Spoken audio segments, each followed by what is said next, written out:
So the way you defeat the United States is not to conquer it. You can never conquer the United States. The way to defeat the United States is to force it into a civil war, which then kills the king. To get its people to rise up against the leadership. No, you want the Democrats and the Republicans to form different factions and fight a civil war. Okay. You want to create so much political polarization, different elite factions take up arms against each other. Okay. So this is the political system, democracy. Now let's look at the queen. What's the queen? The queen is what I refer to as the grand strategy of the United States. How the United States can maintain its control over the entire world. And the grand strategy, it's already outlined in the National Defense Strategy, right? Let's create Fortress America and then create chaos throughout the entire world so that we can sell everyone weapons and resources. Okay, that's the grand strategy, right? All right. Now, once you have a grand strategy, you need to implement this grand strategy. So you need attack vectors. All right, the attack vectors are the rook, the bishop, and the knight. All right, so let's go over the three major attack vectors of the United States. They are, first of all, America's technological supremacy. So these are basically the tools that they use to attack others. Exactly. In order to achieve their grand strategy. All right, so aero supremacy, right?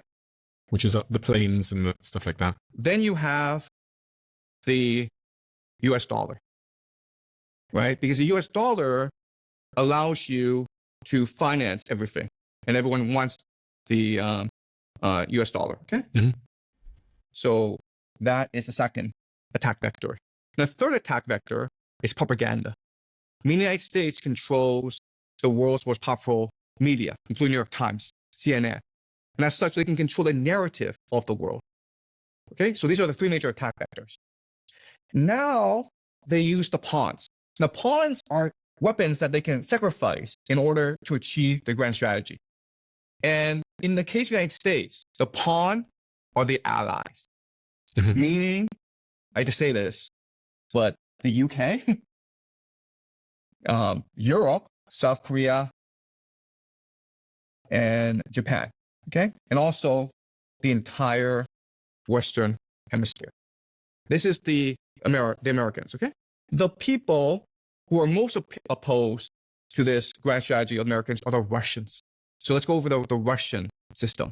In the Russian system, the king, the political system, is an autocracy. And in autocracy, it's good because it allows for coordination. It allows for decisiveness. It allows for resolve. Long-term thinking. Exactly, right? That's Putin. What's bad is, if this guy dies, there's a succession crisis, right? So basically, once you topple the autocrat, then the system itself breaks down. Okay, so that's the Russian system, right? For the Russians, the grand strategy is something called the Third Rome strategy. The Third Rome strategy? Yes, okay? So the people in Russia believe that they are the true successors to the Roman Empire. And previously, there were two Romes.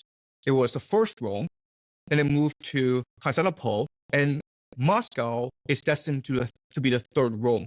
And what makes Moscow interesting is that it wants to unite the entire Christian world under its leadership. The main philosopher for the Third Rome strategy is Alexander Dugin, who in 1997 wrote a book called Foundation of Geopolitics.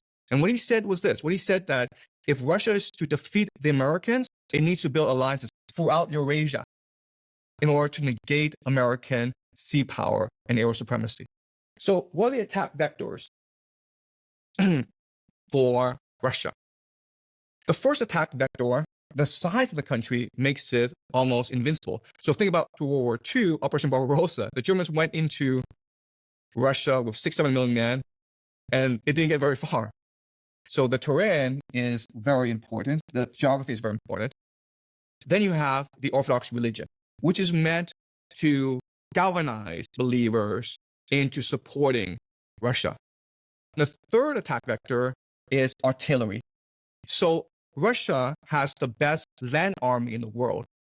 And we're seeing that play out in Ukraine, where a combination of Russian artillery and drones, it's devastating the Ukrainian military in Ukraine. The pawns for Russia are its soldiers.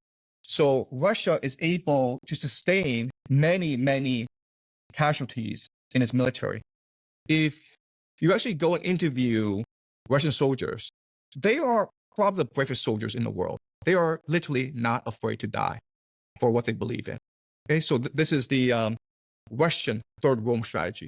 You can see how it conflicts with the Americans.